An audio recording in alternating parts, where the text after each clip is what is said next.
For advertisement, call 8125893028. Our Gmail maxtvtelugu@gmail.com. Hi hello నమస్తే welcome to max TV. ఈ రోజు మనతో పాటు ఉన్నారు Fidicus homeopathy CEO and chief doctor Bharadwaj గారు. మరి సార్ తో మాట్లాడి మరికొన్ని విషయాలు తెలుసుకుందాం. నమస్తే సార్. నమస్తే అండి. ఎలా ఉన్నారు సార్? నేను బాగున్నానండి. సార్ ఈ రోజు మనం మాట్లాడబోయే టాపిక్ ఫైబ్రాయిడ్స్. అసలు ఈ ఫైబ్రాయిడ్స్ అంటే ఏంటి, ఈ ప్రాబ్లం వచ్చిందని మనకి ఎటువంటి సైన్స్ అండ్ సిమ్టమ్స్ కనిపిస్తాయి సార్? రైట్. సో చాలా ఇంపార్టెంట్ క్వశ్చన్ అండి, ఎస్పెషల్లీ విమెన్కి. సో మనము పాతకాలంలో ఏంటంటే ప్రతి ఒక్కరూ అర్లీగా మ్యారేజ్ చేసుకునేవాళ్ళు. అంటే అర్లీగా అంటే 13 ఇయర్స్కి 14 ఇయర్స్కి మ్యారేజ్ చేసుకునేవాళ్ళు. సో అదేవిధంగా మెచ్యూర్ కూడా 13 ఇయర్స్కి 14 ఇయర్స్కి మెచ్యూర్ అయ్యేవాళ్ళు. అదే కాకుండా మల్టిపుల్ పిల్లల్ని కనేవాళ్ళు అనమాట. సో మా నాన్నమ్మ వాళ్ళని చూస్తే ఒక్కొక్కరికి 12 మంది 13 మంది 15 మంది పిల్లలు ఉండేవాళ్ళు అనమాట. సో అంతమంది పిల్లలు ఉండేవాళ్ళు. సో అది మన న్యాచురల్ కండిషన్స్. ఆ న్యాచురల్ కండిషన్స్ మనం అన్యాచురల్గా ఎలా మారామంటే 8 ఇయర్స్కి 9 ఇయర్స్కే పిల్లలు మెచ్యూర్ అవుతున్నారు. అదేవిధంగా అసలు పెళ్లి చేసుకోవట్లేదు. పెళ్లి చేసుకున్న 30స్లో 40స్లో పిల్లల్ని అంటారు. పిల్లల్ని కన్నా ఒకరిని ఇద్దరే అనమాట. ఇంత చేంజ్ సడన్గా ఒక్క జనరేషన్లో ఇంత చేంజ్ వచ్చేటప్పటికి ఏమవుతుందంటే హైపర్ ఈస్ట్రోజెనిక్ స్టేట్ అంటాం అనమాట. సో ఈస్ట్రోజన్ అనేది ఒక హార్మోన్. ఆ హార్మోన్ మనం పాతకాలంలో ఎలా ఉండేదంటే ఆ హార్మోన్ మెచ్యూర్ అయ్యేదే 13 ఇయర్స్ 14 ఇయర్స్కి అయ్యేవాళ్ళు. సో 13 ఇయర్స్ 14 ఇయర్స్ అంటే అప్పటి నుంచి ఆ హార్మోన్ స్టార్ట్ అయ్యేది. కానీ ఇప్పుడు ఏం చేస్తున్నారు, 9 ఇయర్స్ 10 11 12 13 5 ఇయర్స్ ఎక్స్ట్రా వాళ్ళకి, ఇప్పుడున్న ఆడపిల్లలకి 5 ఇయర్స్ ఎక్స్ట్రా ఈస్ట్రోజన్ బాడీలో ఉంటుంది. అదేవిధంగా మనకు మెన్స్ట్రల్ సైకిల్ స్టాప్ అయిపోతుంది. ఎప్పుడు గెస్టేషనల్ ఎమెనోరియా అంటారు, లాక్టేషనల్ ఎమెనోరియా అంటారు. గెస్టేషనల్ ఎమెనోరియా అంటే కడుపులో పిల్లలు ఉన్నప్పుడు, అంటే గర్భవతులుగా ఉన్నప్పుడు. ఎమెనోరియా అంటే మెన్సెస్ కాదనమాట. ఆ టైంలో కూడా లో ఈస్ట్రోజన్ ఉంటుంది. అదేవిధంగా లాక్టేషనల్ ఎమెనోరియా పిల్లలు పుట్టిన తర్వాత 6 నెలల వరకు మెన్సెస్ రాదనమాట. దాన్ని లాక్టేషనల్ ఎమెనోరియా అంటే పిల్లలు పుట్టేకి 9 నెలలు, దాని తర్వాత 6 నెలలు ఏంటంటే లో ఈస్ట్రోజన్ స్టేట్లో ఉండేవాళ్ళు.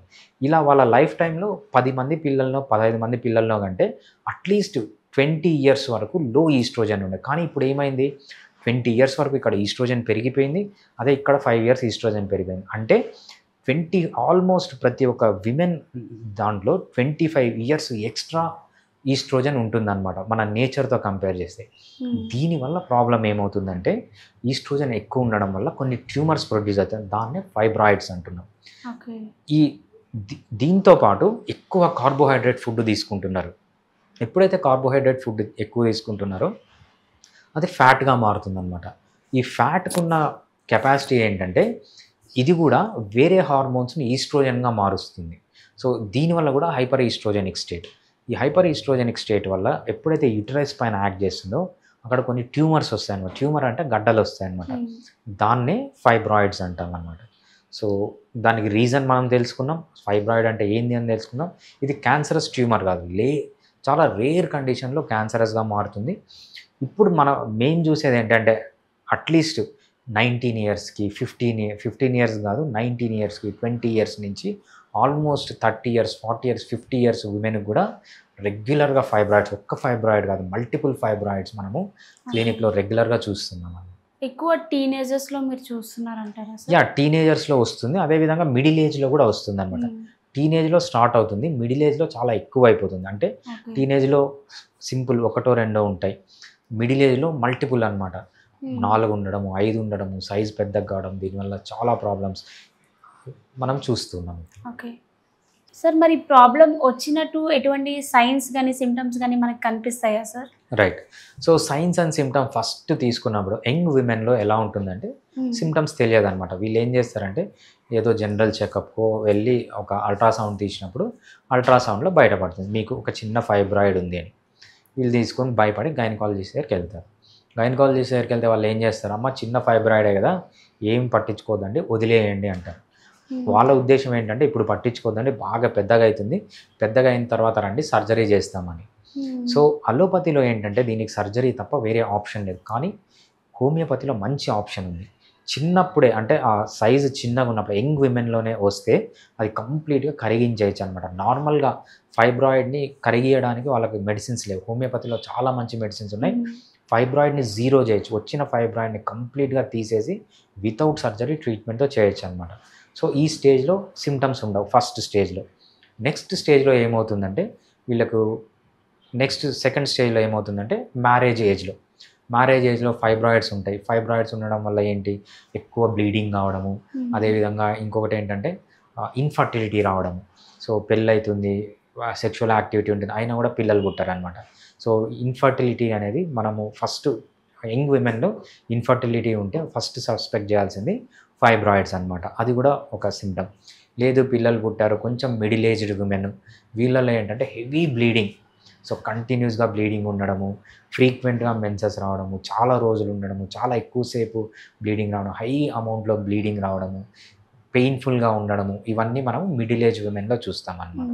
సో ఈ సిమ్టమ్స్ను ఏజ్ని బట్టి సిమ్టమ్స్. సో ఏ స్టేజ్లో ఉన్నా కూడా హోమియోపతిలో బెస్ట్ ట్రీట్మెంట్ దొరుకుతుంది ఫైబ్రాయిడ్స్కి. ఓకే సార్, మరి మీరు ట్రీట్మెంట్ గురించి చెప్పారు కదా సార్ హోమియోపతిలో, రైట్. సో ఎటువంటి ట్రీట్మెంట్ ఉంటుంది సార్ మనకి? రైట్, హోమియోపతిలో బెస్ట్ ట్రీట్మెంట్ దొరుకుతుందండి. సో ఇనీషియల్ స్టేజ్లో ఉన్న ఎవరన్నా చాలామంది 18 years 19 years వాళ్ళు వస్తారనమాట. అటువంటి స్టేజ్లోనే మా దగ్గరకు వస్తే ఏంటంటే కంప్లీట్గా తీసేయచ్చు ఫ్యూచర్లో ప్రాబ్లమ్స్ లేకుండా. లేదు వితౌట్ సర్జరీతోనే, even without surgery, without single side effect. So allopathy ట్రీట్మెంట్లో ఏముంటుందంటే దీనికి మళ్ళీ హార్మోన్సే ఇస్తారు. ఆ ఈస్ట్రోజన్ పెరిగిపోయింది, హార్మోనల్ ఇంబ్యాలెన్స్, రైట్. వీళ్ళు ఏం చేస్తారంటే మళ్ళీ హార్మోన్కి సంబంధించిన మెడిసిన్స్ ఇస్తారు. ఆల్రెడీ హార్మోనల్ ఇంబ్యాలెన్స్ ఉంది, మీరు మళ్ళీ హార్మోన్స్ తీసుకుంటే అది ఇంకా ప్రాబ్లమాటిక్గా అవుతుంది అన్నమాట. సో హోమియోపతిలో without side effects, without surgery, without మళ్ళీ మేము మీకు ఎటువంటి హార్మోన్స్ ఇవ్వకుండా న్యాచురల్ మెడిసిన్స్ ద్వారానే తగ్గించచ్చు. అది ఇనిషియల్ స్టేజ్లో. నెక్స్ట్ స్టేజ్ ఏంటంటే మ్యారేజ్ అవుతుంది, పిల్లలు పుట్టారు, ఇన్ఫర్టిలిటీ వస్తుంది, ఫైబ్రాయిడ్స్ అని తెలుస్తుంది. వాళ్ళు కూడా కొంచెం ఓపిక కాబట్టి ఇటువంటి కేసెస్ మా దగ్గరకు వచ్చినప్పుడు నేను ఒకటే చెప్తాను. సో 2 రకాల పేషెంట్స్ ఉంటారు అన్నమాట దీంట్లో. మళ్ళీ ఫస్ట్ ఏం చెప్తారంటే వైఫ్ హస్బెండ్ వస్తారు, కొంచెం బాగా అండర్స్టాండింగ్ ఉందనుకోండి, సార్ ఎంత లేట్ అయినా పర్లేదు, ఫస్ట్ ఈమె నార్మల్గా కావాలి, నార్మల్గా అయిన తర్వాత మేము పిల్లలకి వెళ్తాము అనేది బెస్ట్ ఆప్షన్ అనమాట. సో ఒక 2-3 years హోమియోపతి ట్రీట్మెంట్ తీసుకోండి, కంప్లీట్గా నార్మల్ కండి, తర్వాత పిల్లలకి వెళ్తే మీకు ఏ ప్రాబ్లం లేదు, పిల్లలకి ఏ ప్రాబ్లం ఉండదు. ఇది ఒక కేటగిరీ అనమాట. నెక్స్ట్ కేటగిరీ ఉంటారు, సార్ మా మిస్సెస్కి ఏమైనా పర్లేదు, లేకపోతే నాకు ఏమైనా పర్లేదు, మాకు ఒక పిల్లోడు కావాలి, లేకపోతే పాప కావాలి, అర్జెంట్ ఇప్పుడు పుట్టాల్సిందే అంటారు. వాళ్ళు ఏం చెప్తారంటే అలోపతికి వెళ్ళిపోండి అంటారు. అక్కడికి పోతే ఏమవుతుందంటే వాళ్ళు హార్మోన్స్ ఇస్తారు. ఆ హార్మోన్స్ ఇవ్వడం వల్ల వీళ్ళకే ప్రాబ్లం కాకుండా తర్వాత పుట్టే పిల్లలు కూడా ఆటిజమ్స్ కానీ, లేకపోతే మెటబాలిక్ డిజార్డర్స్ కానీ, జెనెటిక్ డిజార్డర్స్ కానీ ఎక్కువ చూస్తున్నారు. ఫస్ట్ మెయిన్ చెప్పేది ఏంటంటే ఫస్ట్ మీరు హెల్తీగా మారండి. మీరు హెల్తీగా మారి పిల్లల్ని అంటే హెల్తీ పిల్లలు పుడతారు, లేకపోతే వాళ్ళకి ఆటిజమ్స్ రావడం కానీ. నా దగ్గర ఒక కేసు ఉంది ఇట్లనే. ఒక ఆమె 7 years ట్రీట్మెంట్ తీసుకునేది ఇన్ఫర్టిలిటీకి. సో IVF, IUI అన్నీ ట్రై చేసింది. లాస్ట్కి పిల్లలు పుట్టారు. పిల్లలు పుడితే ఇద్దరికి ఆటిజము, ఐ డిఫెక్ట్స్, జెనెటిక్ ప్రాబ్లమ్స్ చాలా వస్తాయి అన్నమాట. అందుకేంటంటే ఫస్ట్ మీరు హెల్తీగా ఉంటే, తల్లి తండ్రి హెల్తీగా ఉంటే పిల్లలు కూడా హెల్తీగా ఉంటారనమాట. ఈ ఆప్షన్ చూస్ చేసుకోండి. అంతేగాని టెంపరీగా నాకు ఇప్పుడు పిల్లలు కావాల్సిందే, పిల్లలకి ఏమైనా పర్లేదు, నాకేమైనా పర్లేదు అనేది చాలా మంచిది కాదనమాట. ఇది సెకండ్ కేటగిరీ. ఇంకా థర్డ్ కేటగిరీ ఎట్లుంటుందంటే మిడిల్ ఏజ్డ్ విమెన్, పిల్లలు ఉంటారు, పెద్దగా ఉంటారు, వీళ్ళకి ఏంటంటే సివియర్ బ్లీడింగ్. సార్ నేను ఇంకా ఈ బ్లీడింగ్ భరించలేను, నేను యూట్రస్ తీసేసుకుంటాను అంటే యూట్రస్ తీసేస్తా అంటే కంప్లీట్గా తీసాడు. అది కూడా సజెస్ట్ చేయడం. ఎందుకంటే సో యూట్రస్ అనేది చాలా ఇంపార్టెంట్, దాంతోపాటు ఓవరీస్ అనేది ఇంపార్టెంట్. ఎప్పుడైతే మీరు యూట్రస్, ఓవరీస్ సర్జరీ వల్ల తీసేస్తారో బోన్స్ వీక్ అయిపోతాయి, హార్మోనల్ చేంజెస్ వస్తాయి, త్వరగా ముసలి వాళ్ళు అయిపోతారు. సో ఎటువంటి కేసు తీసుకున్న హోమియోపతి అనేది ఫస్ట్ కేసులో కానీ, సెకండ్ కేసులో కానీ, థర్డ్ కేసులో కానీ మోస్ట్లీ సర్జరీ వరకు పోకుండా మనము కాపాడుకుంటూ రావచ్చు అనమాట. ఓకే సార్, మరి నాకు ఒక డౌట్. మీరు ఇప్పుడు వరకు హోమియోపతి మెడిసిన్ తీసుకోవడం వల్ల సైడ్ ఎఫెక్ట్ రాదు, వితౌట్ సర్జరీతో అవుతుంది అన్నారు కదా. హోమియోపతి మెడిసిన్ తీసుకున్న తర్వాత వచ్చే ఛాన్సెస్ ఉంటాయా సార్? రైట్, అది రైట్. సో మామూలుగా హోమియోపతితో ఏదన్నా క్యూర్ అయితే మనము పీరియడ్ అంటామంట. ఫర్ ఎగ్జాంపుల్ మనకు ఫైబ్రాయిడ్స్ కేసే తీసుకోండి, ఫైబ్రాయిడ్స్ కానీ థైరాయిడ్ కేసులు వస్తాయి మన దగ్గరికి. మనం ఏం చెప్తామంటే సార్ మీకు కొన్ని రోజులు ట్రీట్మెంట్ తీసుకోండి, ఫైబ్రాయిడ్ పోతుంది, లేకపోతే థైరాయిడ్ పోతుంది, లేకపోతే ఇంకా ఏదైనా ప్రాబ్లం సోరియాసిస్ తగ్గిపోతుంది. ఇవన్నీ తగ్గిపోయిన తర్వాత కూడా కొన్ని రోజులు తీసుకుంటే, ఫర్ ఎగ్జాంపుల్ సోరియాసిస్కి 3 ఇయర్స్ తీసుకోమంటాం అన్నమాట. 3 ఇయర్స్ లోపల రిలాప్స్ లేకపోతే పర్మనెంట్ క్యూర్ కింద దాన్ని కన్సిడర్ చేస్తాం. అట్లనే ఫైబ్రాయిడ్స్ వచ్చినా కానీ, థైరాయిడ్ వచ్చినా కానీ కంప్లీట్గా క్యూర్ అయిన తర్వాత కొన్ని రోజుల వరకు తీసుకుంటే ఏమవుతుందంటే మళ్ళీ మళ్ళీ వచ్చే ఛాన్స్ చాలా తక్కువగా ఉంటుంది. అట్లానే 100% గ్యారంటీనా మళ్ళీ రాదని నో. ఎవరన్నా 100% గ్యారంటీ ఇస్తే నమ్మకండి, అది అబద్ధము. హోమియోపతిలో మనకు కాన్స్టిట్యూషనల్ ట్రీట్మెంట్ అని ఒక ప్రోటోకాల్ ఉంటుందన్నమాట. ఆ ప్రోటోకాల్ని ఎగ్జిక్యూట్ చేసిన తర్వాత ఏమవుతుందంటే మళ్ళీ మళ్ళీ వచ్చే ఛాన్స్ చాలా తక్కువగా ఉంటుంది తప్పితే 100% గ్యారంటీ అనేది కాదు. ఓకే సార్, మరి ఈ ప్రాబ్లంతో ఫేస్ చేసే వాళ్ళు ఎటువంటి ప్రికాషన్స్ తీసుకోవాలి సార్? రైట్, ఫస్ట్ 4 ప్రికాషన్స్ చాలా ఇంపార్టెంట్ అండి. లో కార్బోహైడ్రేట్ డైట్ తీసుకోవాలి. కార్బోహైడ్రేట్ తగ్గించి తీసుకుంటే ఏమవుతుందంటే తక్కువ ఫ్యాట్, అంటే మజిల్కి స్కిన్ కింద తక్కువ ఫ్యాట్ డిపాజిట్ అవుతుంది, లో ఈస్ట్రోజన్ స్టేట్లో ఉంటారు. అది ఫస్ట్. డైట్లో సెకండ్ చేయాల్సింది ఏంటంటే రీఫైన్డ్ ఆయిల్స్ మానేసి వెజిటబుల్స్ ఆయిల్స్ మానేయాలన్నమాట. వెజిటబుల్ ఆయిల్స్ అంటే సాఫ్లవర్ ఆయిల్, సన్ఫ్లవర్ ఆయిల్ ఇవన్నీ తగ్గించుకుంటే ఏమవుతుందంటే omega-6 ఫ్యాటీ యాసిడ్స్ తగ్గిపోతాయి. ఎప్పుడైతే omega-6 ఫ్యాటీ యాసిడ్స్ తగ్గిపోతాయో బాడీలో ఇన్ఫ్లమేటరీ స్టేజ్ కూడా తగ్గిపోతుంది అనమాట. సో సింపుల్గా కార్బోహైడ్రేట్ తగ్గియండి, రీఫైన్డ్ ఆయిల్స్ మానేసేయండి, వెజిటబుల్ ఆయిల్స్ మానేసేయండి. 3 ఆయిల్స్ చెప్తాను, ఈ ఆయిల్స్ వాడండి. First best oil coconut oil, second best oil పల్లి ఆయిల్, థర్డ్ బెస్ట్ ఆయిల్ ఆవ నూనె. ఈ 3 ఆయిల్స్ తీసుకోండి. దీంతోపాటు వేరే మంచి ఆయిల్స్ ఉన్నాయి కానీ ప్యూర్ ఫామ్లో మనకు దొరకవు అనమాట. ఈ 3 ఆయిల్స్ ఓన్లీ కోల్డ్ ప్రెస్సే వాడండి, రీఫైన్డ్ ఆయిల్స్ కాకుండా. ఇది ఫుడ్. తర్వాత నిద్ర అనేది చాలా ఇంపార్టెంట్. ఎస్పెషలీ అడల్ట్ అయితే 7 to 9 అవర్స్ పర్ డే నిద్రపోండి, డీప్ స్లీప్లో ఉండండి. Both quality and quantity of sleep important. దీనివల్ల కూడా ఇటువంటి ప్రాబ్లమ్స్ ఏం రావు. తర్వాత ఎక్సర్సైజ్, ఎవ్రీడే ఎక్సర్సైజ్ చేయండి. At least 5 times a week exercise చేయండి.